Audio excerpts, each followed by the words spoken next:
on, let me get plastic wrap. You will need this eventually too. Bonjour, boulanger. Hello, bakers. This is Bake-Along number 23. It is Classic French Week, Part Deux. We are making a Tarte, Tartin. I'm very excited about it, you guys. You know, it's August still, and Starbucks came out with their pumpkin products already, and we're making a spiced apple tart, basically, and everything is good. Everything's fine, you know? But actually, even Beurre pastry shops, Autumn Box comes out next week for subscribers. So, you know what? Let's embrace it. I have been looking forward, and I don't always, I admit, look forward to fall and winter. I love the weather, but you know what I mean? It can be stressful for everyone, business and otherwise. So, I'm stoked about today. If you didn't do Classic French Week Part 1, it was a Saint Honoré, the patron saint of pastry chefs, has a cake, and it's called a Saint Honoré, and it's super fun. You already know how to make choux pastry, whipped cream. The caramel is super easy, and then it's a sweet short crust, which we're doing again today with a food processor. It's a little bit of a different recipe. You can do it by hand. It's quicker in a food processor, so I figured I should show you guys how to do that. Hello everyone, yes, take your time. I'm shifting Instagram just a little bit because I think I'm going to miss Facebook questions. Perfect. Okay. Anyways, I'm super excited about today. A tarte tatin.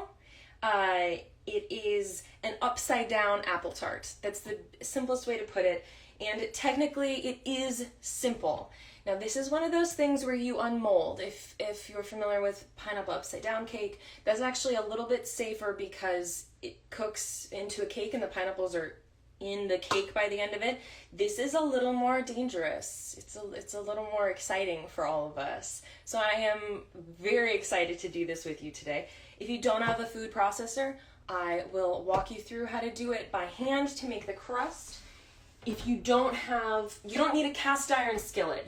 If you're using a skillet, you need something oven proof because this is going to sit on the stovetop, then it's going to go in the oven. If you don't have anything along these lines, 10, 12 inches, you could go smaller, cut the recipe down, that's absolutely fine. It's okay if you don't have anything like this. We can do part 1 on the stove, and then you can transfer to a 10-inch cake pan. You could do this in a rectangle. It's just gonna, it's gonna be different and exciting.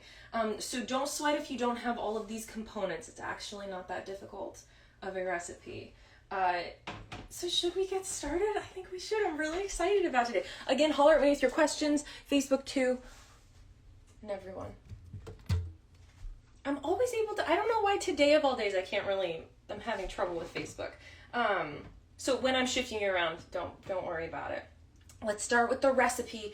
We're starting by making the crust. Guys, if you have made the crust from quiche week 8, it's the same process. We're gonna put dry ingredients in, we're gonna zoom some butter in there, and then we're gonna add the wet and wait until it clumps together. We're gonna pull it off. So you already know how to make this. We just have more ingredients.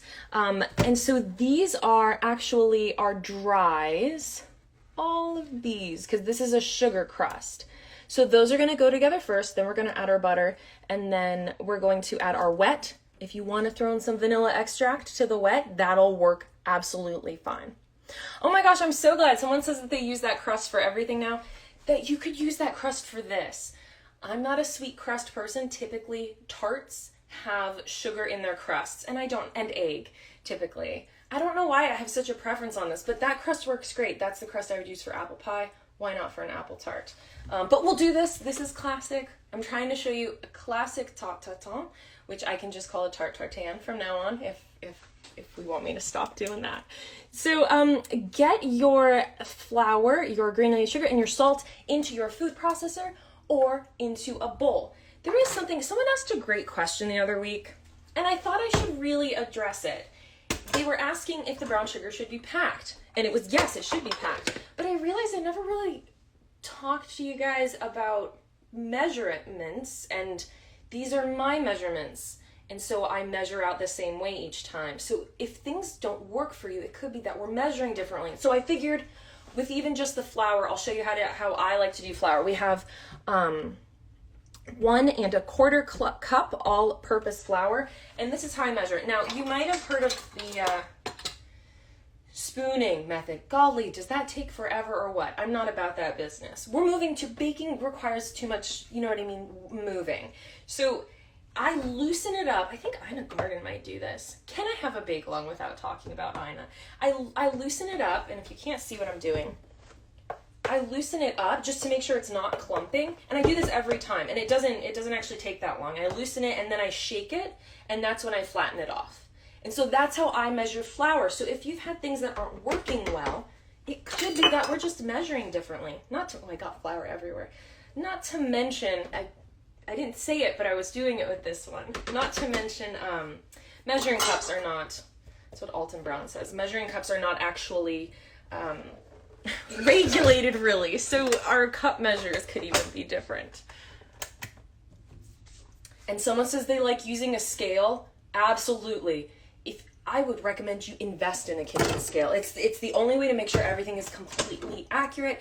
And these recipes, I'm actually, as I'm changing them and I make edits and additions, I am transferring them from weighed measurements in grams to cups, just so that everyone can participate. I'm doing my sugar now. I'll put this back up and stop staring and talking at you. 2 tablespoons granulated sugar. I was even adjusting this after I posted this. I started adjusting my quantities because I thought, you know what, it would just be easier. It would taste better if we edited this a little bit. And then a 1/2 teaspoon salt, and it's just those 3 ingredients we're putting in now. Your bowl or your food processor. And we're gonna give it just a quick blitz. And I just mean pulsing it together. Okay, done. Whisk it together if you're doing this by hand. And then I hope your butter is cold. If it's not, it's gonna be okay. It's not the end of the world. You need a 1/2 cup, 1 stick of butter, and cube it. And we will actually get our wet ingredients for this crust ready before we ever start the butter, because this part goes by so quickly. And if you don't have unsalted butter, that's fine. You can omit the salt. It's not an issue. So we're putting in that 1/2 cup of butter right into the food processor. Don't turn it on yet. We're also going to get our egg ready. So put that egg and the water into I would recommend something with a spout. It'll just make your life a little easier when we're pouring it. And cold water is preferred. Definitely don't go hot. That might melt our butter too quickly, and the whole point of having cold butter is so that it properly incorporates into the dry ingredients. Now I'm just giving this a little beating. And you know what I forgot? Hello. Vanilla extract can go into this. You can put maybe 1/4 teaspoon of vanilla extract. I'm using, and I've shown you guys this before, I'm using this dried, you can't read it, but Williams-Sonoma dried ground Tahitian vanilla bean. I just keep it on hand because that's what we used, sort of, in school, which is where I first learned this recipe. So if you want to add vanilla extract, throw it in with the egg and the water, just a little bit. If you have dried vanilla bean, throw it in with your dry ingredients. Okay. So now what we're going to do is we're going to turn this on, and I'm going to go through the oral cues again, which someone has told me that the oral cues work for them. If not, there's sort of a visual cue too. We're going to turn it on. We're not going to pulse. Turn the food processor on. And it's going to have this clunkiness about it as the butter gets incorporated. And then it's going to begin to whir. So it's going to actually get softer, and it's going to be in a straight line at the top of your dry ingredients, wherever that ends up, depending on the size of your food processor. It's going to go like, and then it's going to go, and that's when we pour in our wet ingredients. You're gonna get used to those oral cues, trust me. So you can keep this in for just the beginning so the butter doesn't spray everything up. All right, it's still clunky, it's still bouncing a lot.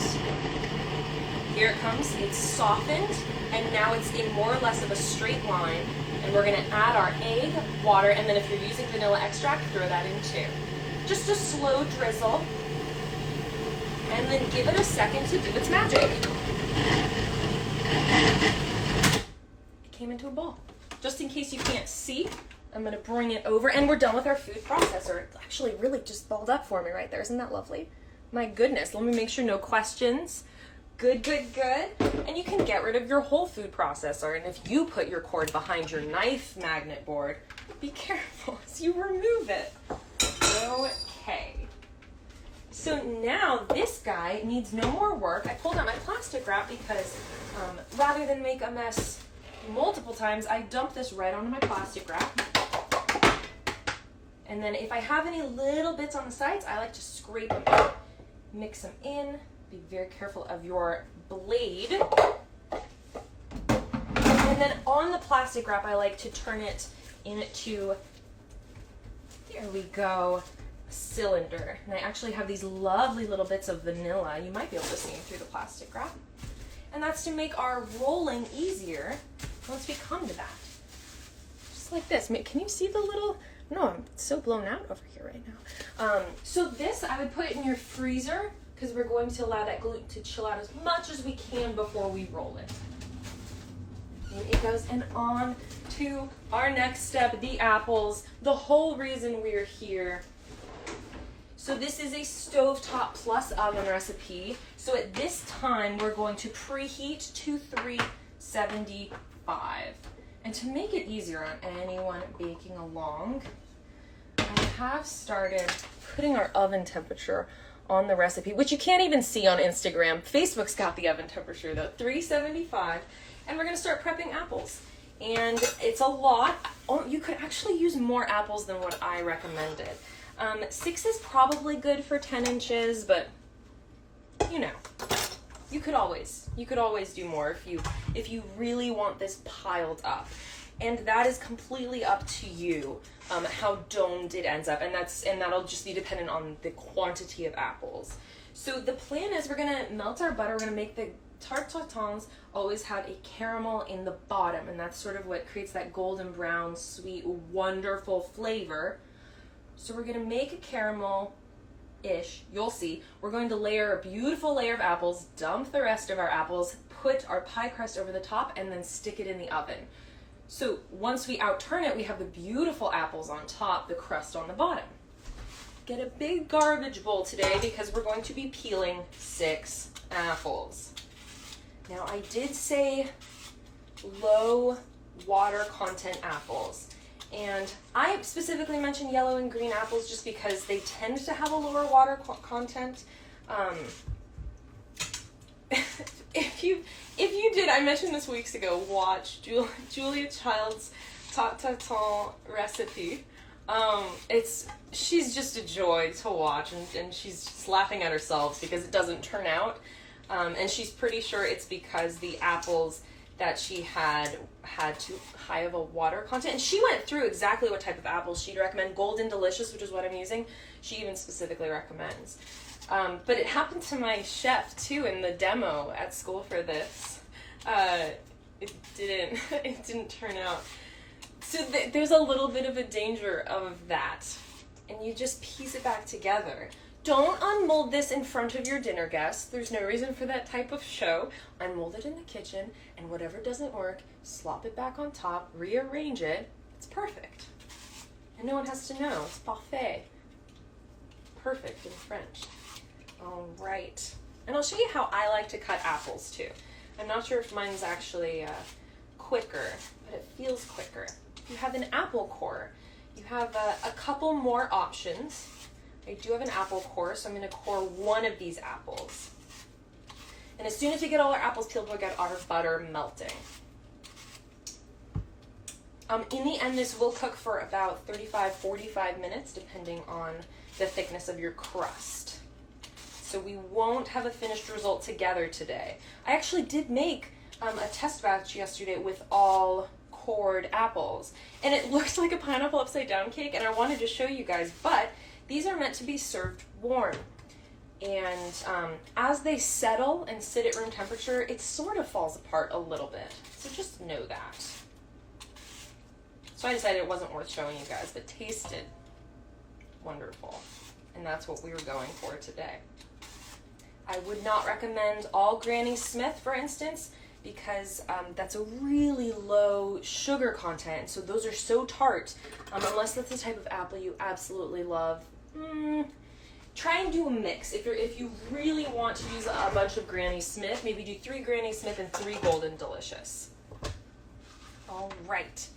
So let's get our butter going. And you're gonna put this on medium low to start. And it's a stick of butter. A little stick of butter. Okay, I'm gonna core one of these apples. And I'm not good at coring apples. I never core apples. I'm doing it slower because I stabbed through a few apples yesterday and missed the base by quite a bit. Now, the reason I'm coring one of these apples is because it's going to be my center. I'm going to put some slices like this with a hole. I'm going to put those in the center, and then we're going to do just slices of apples all around the edges. So if you don't have a core, you can use slices in the center too. It's not a big deal. We'll talk about thickness once we really get there, but what's most important is that it's equal thickness throughout. You don't want a super crunchy apple because it's too thick and one that turns to mush. You want the apples to still have a bit of a bite to them. Okay, so for this one, I'm just, I don't know, maybe 2 to 3 millimeters thick is what I'm looking at for these. If you are coring with me, if not, hang tight. I'm going to get to the other apples right now. Okay, so this is how I cut apples. I make the first cut next to the core, and what you're trying to do is miss the core because you want every part of what you're cutting to work. So now we end up with just a flat side, and all of this is usable. And so then I just cut around each corner. I'm going to cut here, then there, and here. And so they're all going to be different sizes to start, but we're going to cut them to the same thickness. And so that way you end up with a core without having to core it, and every part of it is edible. That's just how I cut apples. You can absolutely do this however you want. I am going to do all of them about 2 to 3 millimeters thick, and this is actually thinner than a lot of other tart tartin recipes that I've seen. It's also easy to, I think it's much easier to cut these if you start by getting some good cuts.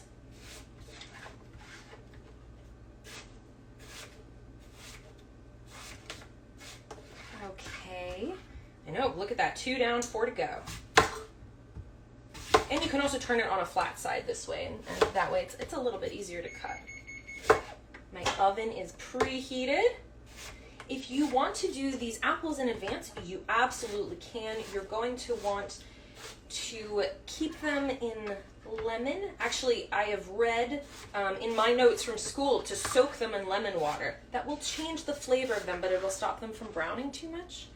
I don't know how much it matters if they brown a lot. I mean, they're sitting in a caramel. So they're gonna get brown no matter what. We're cooking them down, and I have cinnamon in this one, which you're welcome to use, but you can totally omit. So now if your butter's getting there like mine, you can give it a swirl. And it's a lot of butter. This pan is so darn heavy. And once your butter is melted, we're actually gonna take it off the heat just to prep that bottom layer, and then we'll put it right back on the heat to make the caramel sauce. Okay. Our butter might actually melt, so I'm going to turn it off now and just allow the residual heat to do some work. Checking and make sure no one has any questions. Oh, yes. Oh my goodness. For those doing it by hand, I left you in the dust after massaging in the butter. It will look like that. Once you massage in the butter, you're going to get that sandy texture. Thank you for asking. And then out-turn it, and if you want to see a visual of this, you can check out last week's Saint Honoré. There's a pretty quick, maybe less than a minute, just sort of speed run of exactly how to make this crust by hand. You can use the heel of your hand and smear it across the table a little bit, and then bring it back, and that's when you can add in your wet. And if you keep smearing, it'll come together into a crust. I'm so glad you asked. Completely slipped my mind.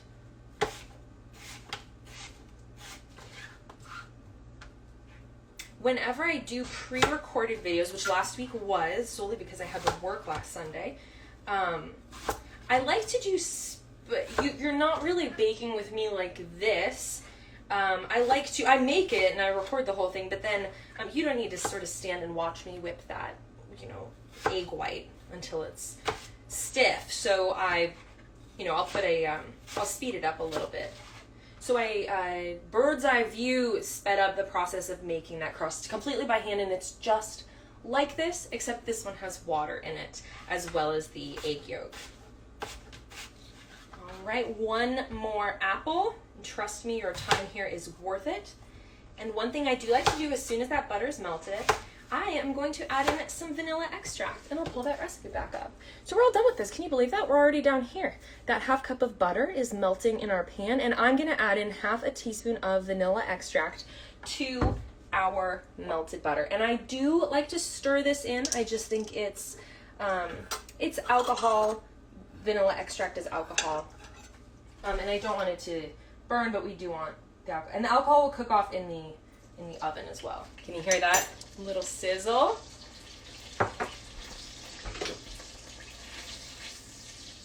If you are making the crust by hand, it will turn out exactly like that. You just have to give it a little love on that countertop. All right. Oh, it smells so fragrant and wonderful. Okay. And now I would build this off the heat if I were you. So we've got our apples cut, almost. I almost have all my apples cut. If you want to use large hunks of apple, you can totally do that. It'll change the cook time if you want it as soft as what I'm looking at today. Or you can keep the same cook time and the apples will have more of a bite to them, which is great. So this is what I had before all around the base, and it was really cool looking, but it did look like a pineapple upside down cake. So I thought, okay, we don't have to do that. Okay, so now our sugar. We're going to put our sugar and that ground cinnamon, totally optional. You can use a different spice. You can completely omit it. It actually looks really cool. It ends up dotting the top layer of apples really nicely.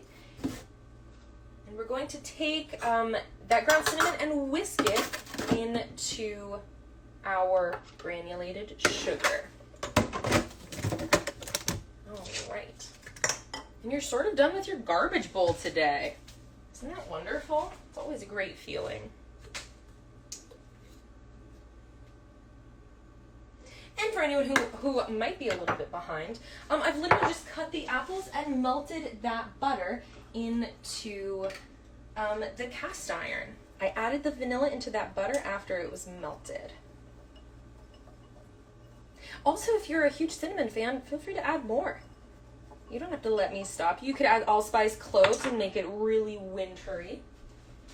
Lots of options. And the oven is at 375. Okay. Now, a caramel, what I consider, and none of these terms are really accurate. These are my terms for it. I call it a French caramel when it's just sugar melted, or sugar with water melted. And then I call it an American caramel, which is how a lot of people make caramel, when you melt together sugar and then you add butter and heavy cream and vanilla. And so this is somewhere in between. We're going to make a caramel with butter and sugar, but we're going to cook it with the apples on top. So you're going to take that sugar and as evenly as you can, distribute it into your melted butter. I'm just thinking now that sometime I should make a brown butter tatin. I think that would be fabulous. Right. And I didn't write this because it's totally optional. I got out another 1/4 cup of granulated sugar. And that's going to be sprinkled between our layers of apple. Do this as evenly as you can. You're going to have little bits of white, some white peaks, some snowy peaks, peeking out of the desert of butter and sugar otherwise. All right. So moving this back over, my heat is still off. The pan is still hot, so mind that. And I'm going to start by putting one of these, sort of my favorite looking cored apple, into the center. Optional, totally fine if you don't have one. And then start building with your favorite, most even cuts around the edge. And let me make sure I scoot over so everyone can see. And I like to leave a little bit of a gap between the apple and the side of the pan, because we're going to tuck our crust in around the sides.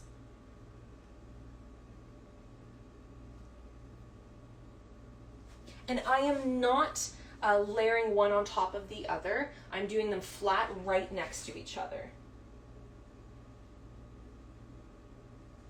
The apples will shrink during the cooking process. And don't be mad at me, but there is a reason we cut all the apples like this, and we're actually going to continue cutting them once we finish this. I wanted to make sure that we all had enough apples to make it all the way around our pan. But following that, we're actually just going to dump them in, because it doesn't matter what they look like, but I like them to be smaller pieces, so we're going to cut our slices in half and then dump them in. And you can fill in the gaps here. Okay. I'm not sure I've ever told you guys this, but my worst practical in school, I must have, was a classic French apple tart. Oh, you guys, it was the worst. You get called out by the chef for cutting your apples the wrong way after it was so clear in the demonstration exactly how you should cut your apples. And then I didn't cut them that way. You know, when you have stuff going on and it's like week 3, that bad practical came up really quickly. So this is the pretty layer. Just don't forget, this is your pretty layer. You want this is the layer that will be on top. And so now between, I have my circle here. I'm actually going to use my other circles, and I'm going to put those into the holes around the center. And this is going to get domed. This is going to get thick. That's perfect. That's exactly what you're looking for. And then I'm actually going to cut quite a few of these slices in half, and I'm going to fill in those holes in between. And then we'll throw them all on top. And just your biggest holes, because your apples are all going to be different shapes. And so you don't need to do this in every hole. As they shrink, though, you want this to stay as intact as possible, which is why I'm taking these and filling in the biggest holes. And sometimes these odd little side ones are the best ones for that job. It's okay if you have gaps. You're going to have gaps. That's expected, and that's part of this. But as your apples shrink, I want to make sure that they have sort of a chance to become best friends and, you know, love getting together as this bakes in the oven. Okay, perfect. And now cut all of these, cut the rest of your apples. I've got one hole I actually really want to get right here in the front. Perfect, okay. And as you cut these, you can just dump them into the pan. It seems like a lot, but a mound is classic, it's typical.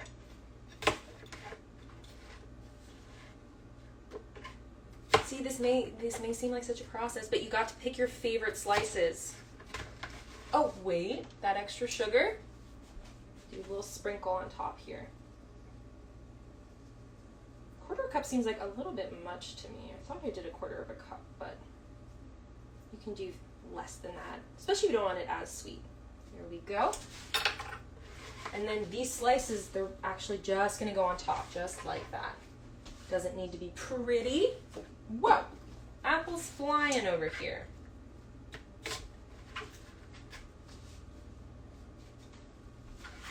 I'm trying to think of what else I measure like flour. I think I might measure powdered sugar like flour.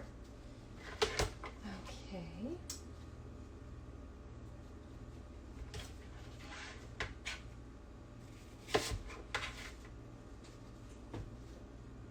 There are, and I am sort of talking about all-purpose, I guess, too, because cake flour, I always would recommend you sift that. Because typically if you're using cake flour, the recipe wants you to sift it. You should sift that before measuring cake flour. Also, if you don't want to go through this process, you can leave them in your big hunks. It seems like they we have a better chance if they're in smaller bits. All right.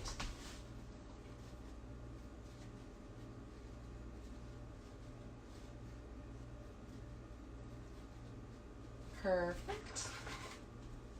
Okay. Can you believe this? This isn't that difficult, right? What's the worst part? It doesn't turn out properly. And who cares? All right. I'm going to give my hands a wash, check for any questions. Okay, you guys are all good. Now we're turning on the stove. And at the same time, I know multitasking, you guys. We're going to roll out our crust. So turn the stove on to about medium heat. And now's the time we're going to see if that crust really turned out. So what we're doing is we are making that caramel in the bottom now. We weren't making it before. We just put the sugar on top of melted butter. Now we're actually heating those elements together. And at the same time, that'll take maybe 5 minutes. We're going to roll out our crust. Checking for questions. Perfect, you guys. And I'm thinking if you don't have this pan, a pan that can go into the oven, you can make the caramel. You can cook the apples in a pan if it's not oven safe. You're going to then transfer all of that into a cake pan. And you're going to have to either make that design on the bottom of the pan so when you flip it out it looks nice, or you're going to say good riddance, it doesn't matter what it looks like, this is going to taste amazing. And then just dump it in that pan and put a crust over it. My crust got wonderfully hard. I give it a few taps out. Perfect. No, if any of you know Damaris Phillips, when she had a show, I watched it, and she said this thing one day that I've never thought of before, but I've thought of since, which was if we're making something like a pie, why would you roll it out back and forth? You should roll it out like a sun, like sunbeams. So turning it and then rolling it out again. So that way you actually end up with a circle. And that's so true. If you don't do that now, start doing it.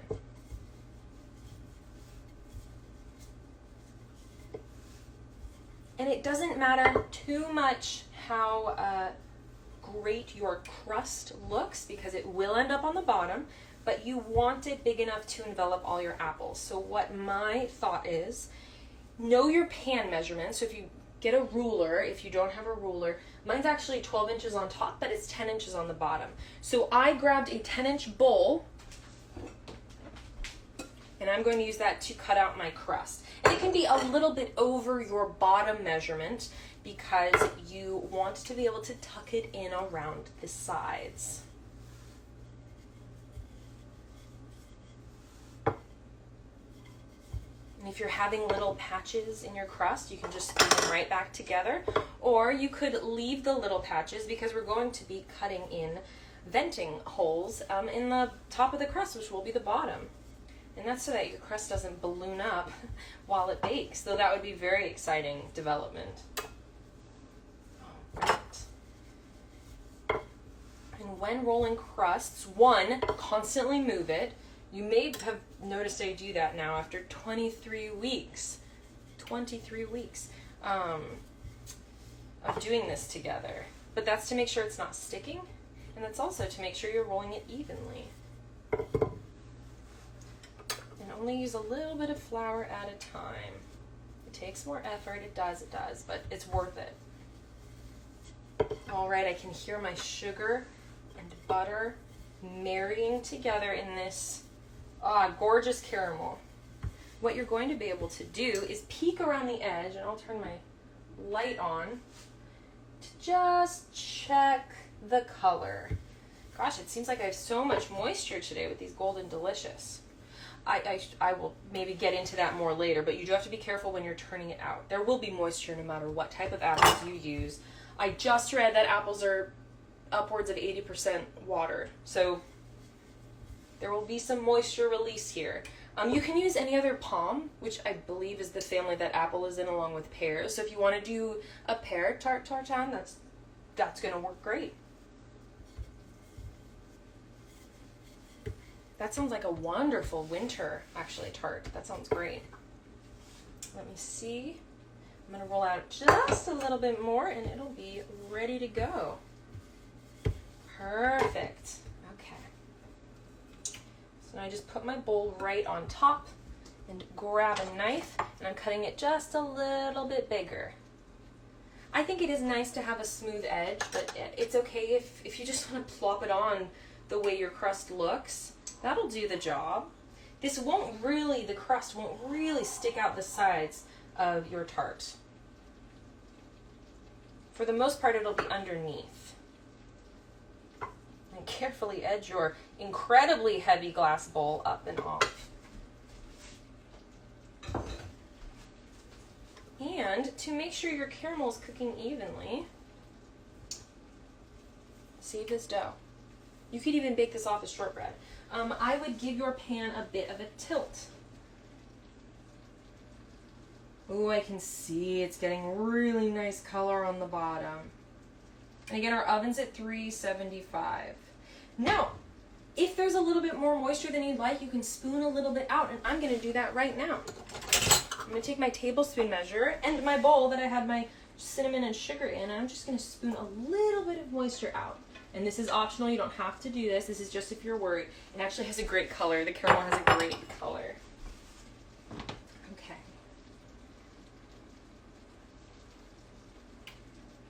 And I would remove this from heat before we put our crust on. I think it's safer. We're gonna give our crust a chance that way.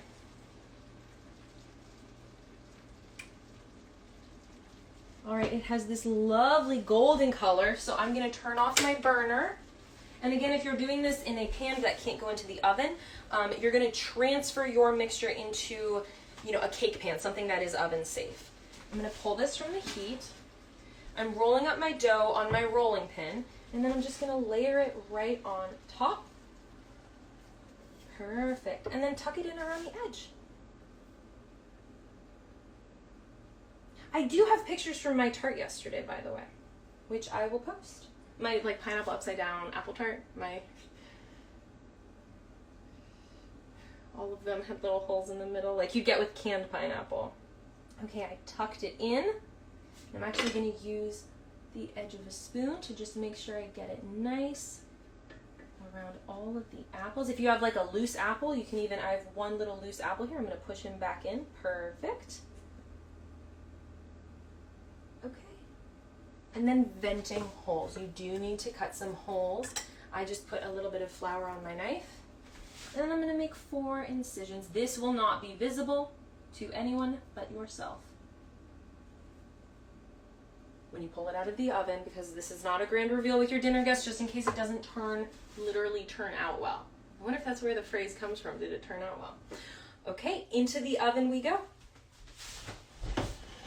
And it's gonna be 45 minutes. That's what it takes mine in a 12-inch cast iron with 6 apples. So I'm gonna set this for 20 minutes, and then I'm just gonna rotate my pan at 90 degrees and let it go another maybe 15, and I'll check on it. Now I want to talk about what we're looking for, and it's mainly for the crust to be golden brown. So you can grab a toothpick or a knife to test your apples, and if they are crunchier than you'd like them to be, you could foil all over the top of your pan to stop your crust from browning if it's too brown, if it's getting dark too quickly. But otherwise, I have a feeling once your crust is brown, your apples are going to be right where you want them to be. It's shocking, really. Now, you're going to pull it out of the oven and you're going to let it sit. Why? It's very juicy, and if you try and turn that out, juice will get everywhere. Trust me on that. So let it sit for 10 to 15 minutes. It'll sort of come into itself. What you don't want is to wait until it's fully cooled. You don't want the caramel to stick to the bottom of the pan, because you might lose your entire pretty top layer. If you let it cool, but don't let it, if you don't let it cool, but you still lose your entire top layer, very specific instructions from me. Take the top layer that's stuck in the bottom of your pan and transfer that on top of your cooked apple. Guys, you just piece this right back together. It is a Lego tower that fell. It is not a baking disaster. You're just going to put those pieces right back together, and you've got a gorgeous result. You can serve this with whipped cream, with vanilla ice cream. You can just do powdered sugar on top. There are a ton of different ways to do this. This one, I will tell you, because we don't cook the apples, turning them in the caramel, the apples don't get as dark as you'd expect. They do sort of get, because of the cinnamon, that wonderful color that you find in apple pie. But otherwise, this is it. I don't think this was that bad at all. What's the worst part? Maybe turning it out, but none of us are going to be there to watch you turn it out. But I would love to see your results. Disaster in your book or not. Absolutely send me your results. Let me know how it went. Trust me, this is delicious no matter what happens. I do want to say, make sure you're turning it out onto something that can handle it. 1, heat proof. 2, check your size. I don't think regular plates are 12 inches. So make sure that you check that before you try turning it out, because that's the last thing you want, is for that not to work. Oh my gosh, you guys are so sweet. I'm so glad you tuned in. Let me make sure there are no more questions. Oh yes, I can repeat the recipe again. No problem. We have time. Everything's good. If you are through this, for the apple filling, all you're going to do is melt your butter. Once it's melted, you can throw in your vanilla extract and sort of stir that in, turn it off the heat. Whisk together your granulated sugar and your cinnamon, and then after your apples are all set and ready to go, you've cut them how you want to today, you're going to pour the cinnamon sugar into the butter as evenly as possible, and then do that first layer of apple. Make it look as gorgeous as you want, or just dump it all in if you're really not feeling it. And then dump the rest of your apples on. You're going to cook it over medium heat for maybe 5 minutes until it begins to caramelize on the bottom, and then pop it into the oven. That's felt like it took a long time to say, but I want you to know that this is nowhere near as difficult as you think it might be. So, absolutely contact me if you have any questions. Contact me with your results. I would love to see them. I'll let you know how mine goes. Maybe mine doesn't turn out. If you really need a pick-me-up, Google Julia Child Tartin video, and it'll cheer you right up. Right up, absolutely. She's just wonderful. So if you use the wrong type of apples, welcome to Julia Child and my chef in the demonstrations club. And probably my club. Who knows what will happen today. Even though these are from the same batch as yesterday, something probably will happen. So check back. I'll probably have results of about an hour because I'm going to let it cool before I outturn it. Again, let me know if you have any questions. I feel like it's time for something savory, right? So check the polls this week, because I think we're due for a savory one following that pot pie a few weeks ago. Again, please let me know if you have any questions. It'll be in the oven for 35 to 45 minutes till that crust is the color you're looking for. I like it to be a nice golden brown. And then if you're really concerned about the apples, spear it with something, see if it's as soft as you'd like it. And if it's not there, you can cover the whole pan in tin foil to keep the crust from browning, but keep those apples cooking. Okay, thank you guys. I'm stoked. Look for an update and look out for that poll. Savory Week, Part 2. It'll be Part 3, don't worry. I'm sure Classic French Week will come back, though. I have more ideas, and there are more poll options, too. So I'll see you next week. Take care of yourselves. And if you want to see all of our products, you can go to beurrepastryshop.com. Local delivery shipping. The campfire s'mores box will not be the summer campfire box, beg your pardon, which includes campfire s'mores bars, hot cocoa cookies, s'mores pommiers. That will not be there much longer at all. And there's a jar as well of that.